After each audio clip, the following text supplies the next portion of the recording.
আপনারা দেখছেন news now, খবরের নতুন ভাষা।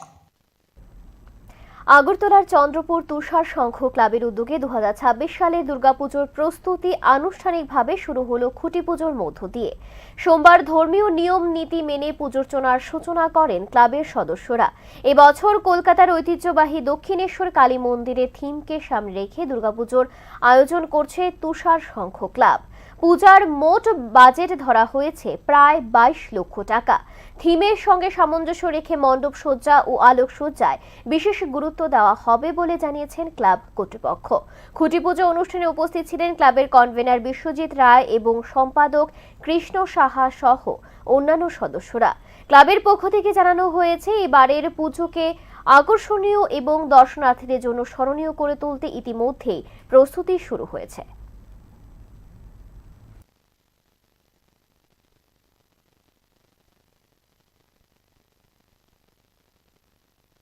এখন অ্যাকচুয়ালি আমাদের এলাকাটা একটু একটা গরিবী এলাকা। তো আমার এলাকার চিন্তা ভাবনা করে আমরা বাজেটটা এরকম বাড়াতে চাচ্ছি না, তবু সমাজের সাথে মিলিয়ে সব কিছু চলতে হয়। যেহেতু আমাদের এখান থেকে নয়নটিটা পড়ে, তো প্রথম পূজাটা আমাদের হয়, সব কিছু বিবেচনা চিন্তা করে আমরা এবার মা দক্ষিণেশ্বরী মন্দিরটা করতে চাইছি।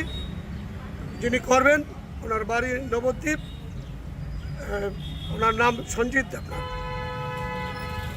আর বাজেট তো দেখেন, বাজেট তো করি, তারপরেও একটু কমে বাড়ে, নিয়ারেবল 20 লাখ টাকা লাগবে। আর আমরা চন্দ্রপুর ক্লাব তো বিভিন্ন সামাজিক কাজও করে থাকি। সামাজিক কাজ তো আপনারা দেখতেই পাচ্ছেন যে আমরা 15 আগস্ট থেকে ধরে বিভিন্ন রক্তদান, বিভিন্ন সেগুলি আমরা করে থাকি, সারা বছরই করে থাকি। প্রতিমাকে বানাচ্ছে, স্বাস্থ্য শিবির থেকে ধরে এগুলো আমরা করি। প্রতিমা লাইটিং কে করছে? লাইটিংয়ে আছেন আমাদের এলাকারই ছেলে কাশীপুরের দীপক ঘোষ।